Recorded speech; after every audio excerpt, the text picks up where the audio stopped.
IDTV India पर ये है रफ्तार रिबूटेड और मैं हूं आपका होस्ट शम्स। इस बार के शो में एक बार फिर शुरुआत बिल्कुल नई SUV के साथ जिसका नाम है फोक्सवैगन टाइगून। कार बाजार में लॉन्च के लिए बस तैयार है और हमने की इसकी टेस्ट ड्राइव।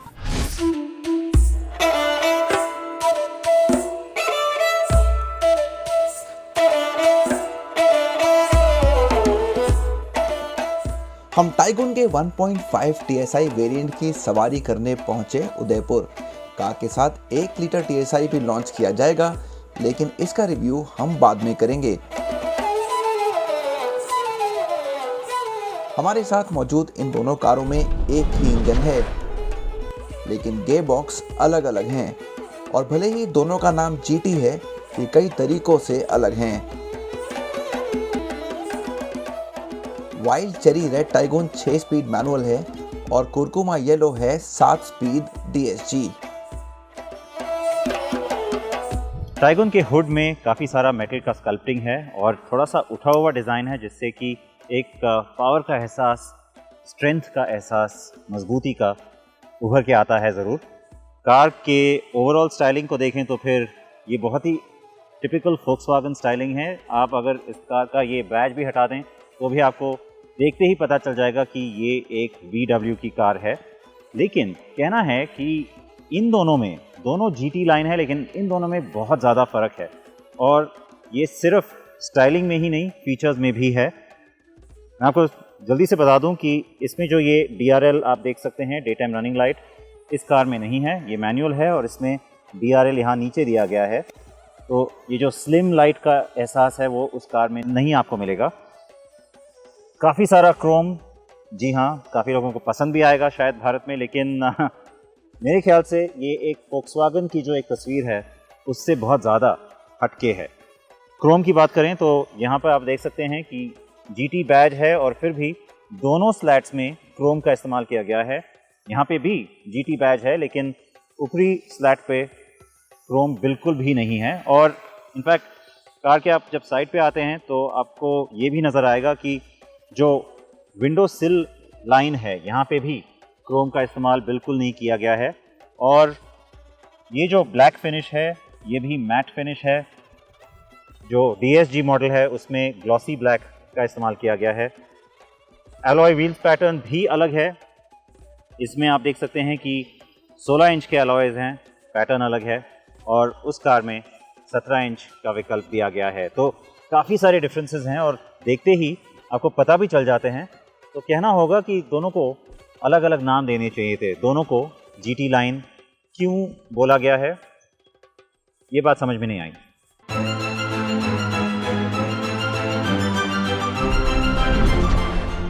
ये थोड़ा अजीब है ना, और भी बहुत कुछ है। DSG में आपको डुअल टोन रंग विकल्प भी मिलेंगे, मैनुअल पर ऐसा नहीं है। हेडलाइट्स भी अलग हैं, DSG में ये फुल LED हैं। वाकई अजीब। अब अच्छी खबर यह है कि यहाँ रूफ रेल हैं और दोनों को ही लंबी LED टेल लाइट मिलती है, जो टाइगून की पहचान बनेगी। कार के साइड में चलने वाली डुअल शोल्डर लाइन और C पिलर इसको अलग बनाते हैं। हम कैबिन पर बाद में आएंगे, पहले चलिए इसकी सवारी करते हैं।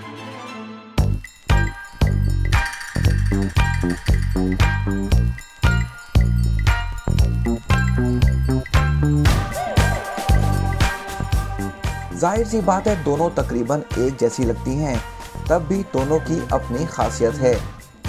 ये इंजन पूरी दुनिया में अपना लोहा मनवा चुका है। ये रिफाइंड है और इसका रिस्पॉन्स भी बढ़िया है। आंकड़े एकदम कुशक जैसे हैं। टाइगून को 1 लीटर TSI भी मिलता है, जो 113 bhp बनाता है, लेकिन जैसा कि सिद्धार्थ ने कहा, हम आपको इसकी ड्राइव बाद में दिखाएंगे।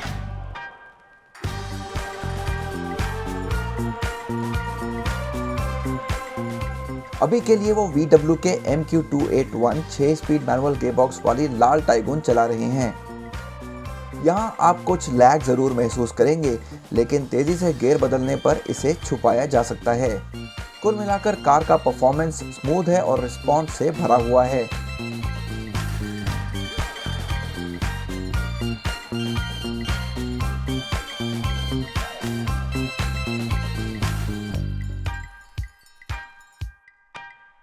सिद्धार्थ चला रहे हैं DQ200 डायरेक्ट शिफ्ट के बॉक्स या DSG dual clutch auto transmission वाला मॉडल, और मैं थोड़ी देर के लिए मैनुअल की सवारी कर रहा हूं।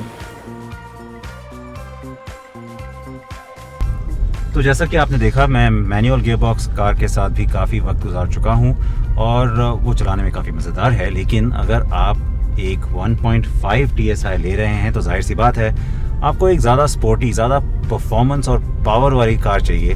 तो मेरे ख्याल से फिर ये बहुत ज़रूरी है कि आप थोड़ा ज़्यादा पैसा खर्चने की सोचें, क्योंकि ये जो DSG गियरबॉक्स है इसके साथ जो आपको परफॉर्मेंस का अनुभव मिलेगा वो वाकई में ज़्यादा सुपीरियर है, ज़्यादा बेहतर है, और आप बहुत खुश होंगे कि आपके पास एक बहुत ही स्पोर्टी और बहुत ही पावरफुल कार है, क्योंकि इसके जो गियर चेंजेस हैं वो काफ़ी तेज़ी से होते हैं। और अगर आप उससे भी ज़्यादा परफॉर्मेंस या स्पोर्टी फील चाहते हैं तो फिर उसको आप स्पोर्ट मोड में डालें या फिर मैनुअल मोड में डालकर पैडल शिफ्ट से गियर चेंज करें।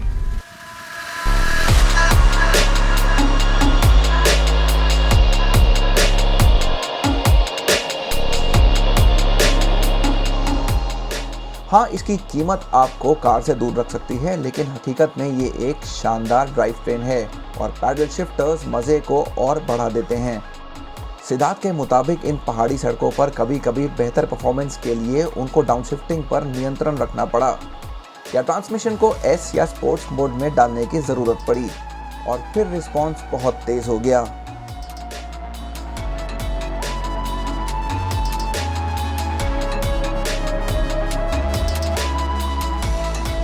हम पिछले कई घंटों से Volkswagen Taycan को चला रहे हैं और ज़्यादातर हमारी जो सवारी हुई है वो उदयपुर के बाहर इन पहाड़ी रास्तों पे हुई है। यहाँ कई तरह की चढ़ाई है, काफ़ी मुश्किल चढ़ाई भी है, और एक फीचर ने हमारी यहाँ बहुत मदद करी है और वो है हिल होल्ड असिस्ट या हिल होल्ड कंट्रोल। तो कई बार ऐसा हुआ है कि हमें गाड़ी बिल्कुल रोकनी पड़ी है, स्पीड 0 की हो गई है, उसके बाद गाड़ी फिर शुरू हुई है, तो पहला गियर डालने में गाड़ी बिल्कुल भी पीछे नहीं जाती है, 1 इंच भी गाड़ी पीछे नहीं गई है। तो इस फीचर की वजह से काफ़ी भरोसा बढ़ जाता है। एज अ ड्राइवर आपको ज़्यादा यकीन होता है कि आप गाड़ी के साथ आगे अच्छे से बढ़ सकते हैं। इसके अलावा कुछ फीचर्स हैं जो बेहतर माइलेज पाने में आपकी मदद करते हैं, उसके बारे में आपको बताना चाहूँगा। पहला है सिलेंडर डीएक्टिवेशन। इसका मतलब ये है कि इस गाड़ी में 4 सिलेंडर हैं, 1.5 लीटर का इंजन है। कई बार ये होता है कि जब गाड़ी को लगता है कि उस पर ज़्यादा जोर नहीं पड़ रहा है, भार कम है, ज़्यादा परफॉर्मेंस की ज़रूरत नहीं है, तो वो 4 में से 2 सिलेंडर्स को डीएक्टिवेट कर देती है।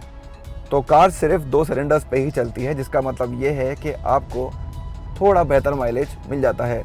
इसके अलावा टाइगन में एक स्टार्ट स्टॉप सिस्टम भी है, तो जब भी आप गाड़ी रोकेंगे तो इसका इंजन खुद ही बंद हो जाएगा, कट ऑफ हो जाएगा और क्लच दबाते ही एक और दोबारा शुरू हो जाएगा, और इस चीज़ से भी थोड़ा सा बेहतर माइलेज मिलने में आपको मदद मिल जाती है।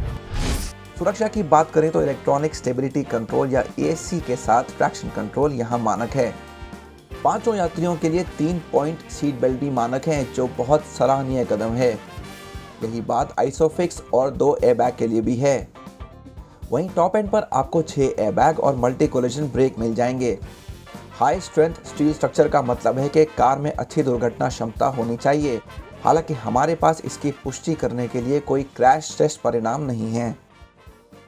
स्कोडा कुशक और Volkswagen Taycan कई मायनों में एक जैसी हैं, तो जाहिर सी बात है इनके कैबिन्स का भी कंपैरिजन होगा और जल्दी आपको हम इस कंपैरिजन को दिखाएंगे। लेकिन कुछ फीचर्स हैं जो आपको सिर्फ इस कार में मिलेंगे, वहाँ नहीं मिलेंगे। उनमें से एक है ये बहुत बढ़िया इंस्ट्रूमेंट क्लस्टर, वर्चुअल है और बहुत सारी इन्फॉर्मेशन देता है। यहाँ पे स्टीयरिंग व्हील में 3 स्पोक हैं और उस पर बहुत सारे बटन्स हैं। जो ये क्लाइमेट कंट्रोल का सिस्टम है ये सेम है और इसको यूज़ करने में मज़ा आता है क्योंकि ये इसके बटन्स काफ़ी अच्छे हैं, टच सेंसिटिव है। जो टच स्क्रीन सिस्टम है काफ़ी बड़ी है, काफ़ी रिस्पॉन्सिव है, काफ़ी क्लियर है और इसमें वायरलेस एंड्रॉयड ऑटो और एप्पल कारप्ले भी आपको मिल जाएगा। लेकिन एक बार फिर बाहर की तरह कुछ फीचर्स हैं जो आपको यहाँ DSG में मिलेंगे लेकिन वहाँ मैनुअल में नहीं मिलेंगे। उनमें से एक है वर्चुअल इंस्ट्रूमेंट क्लस्टर और दूसरा है ये स्टार्ट स्टॉप बटन। कार सितंबर के मध्य में लॉन्च होगी और तब ही सही कीमतें सामने आएंगी।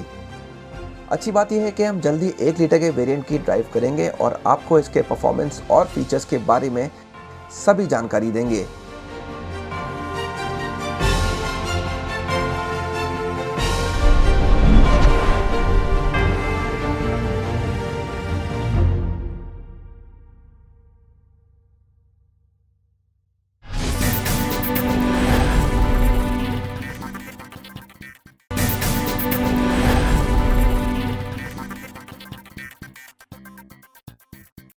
आप देख रहे हैं रफ्तार रीबूटेड और अब बात एक बहुत ही खास मोटरसाइकिल की।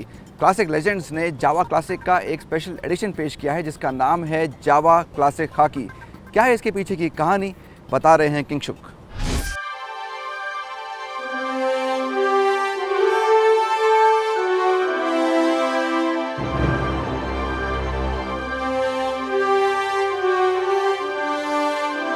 जावा क्लासिक एक अच्छी दिखने वाली मोटरसाइकिल है और एक नए स्पेशल एडिशन मॉडल के साथ जावा ने इसको और भी खास बना दिया है।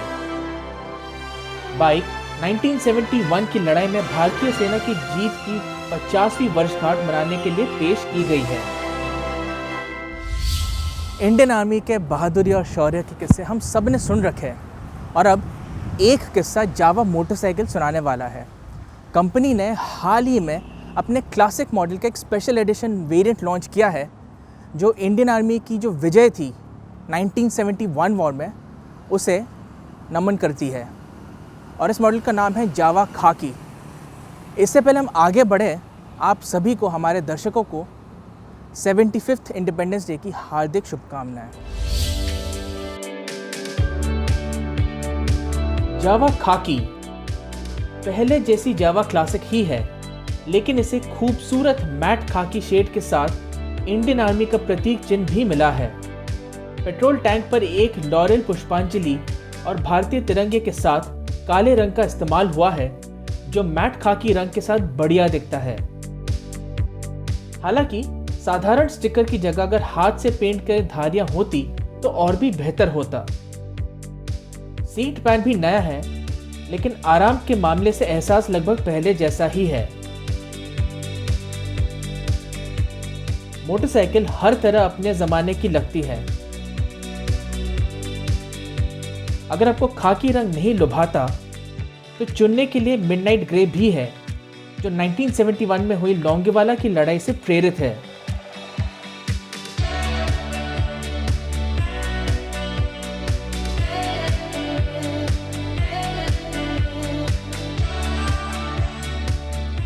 इंजन भी पहले जैसा ही है। 293 CC single cylinder unit 6800 RPM पर 27 बीएचपी और 5000 आरपीएम पर 27.02 न्यूटन मीटर बनाता है। 6 स्पीड गियरबॉक्स भी नहीं बदला है।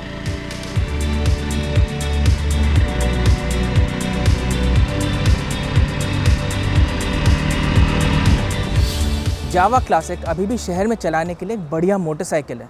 इसका जो मिड रेंज है काफ़ी स्ट्रॉन्ग है, पंची है और आप इस मोटरसाइकिल को शहर में चलाएं या हाईवे पर लेके जाए लंबे राइड पे, दोनों ही सूरतों में आपको कोई दिक्कत नहीं आएगी।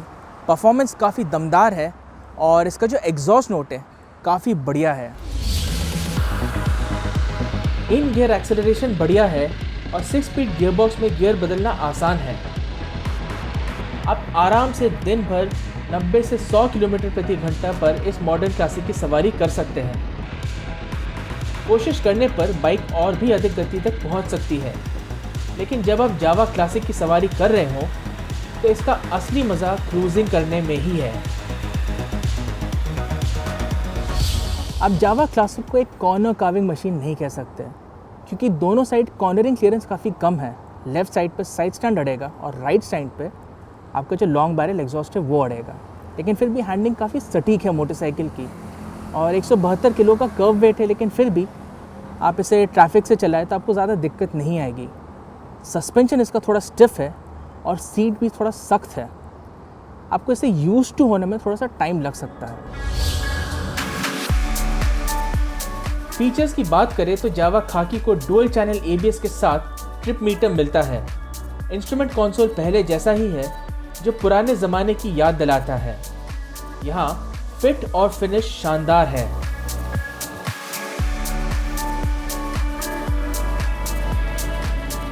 जावा क्लासिक एक सरल बाइक है। ये आपको आरामदेह सवारी के साथ ठीक ठाक परफॉर्मेंस देने का वादा करती है।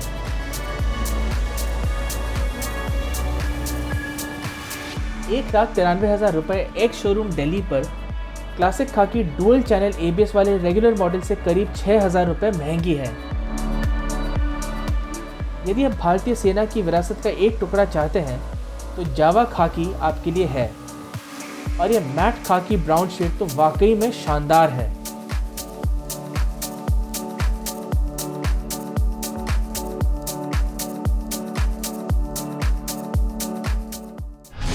आज के शो में बस इतना ही। हमेशा की तरह हमें है इंतज़ार जानने का कैसा लगा आपको हमारा आज का प्रोग्राम।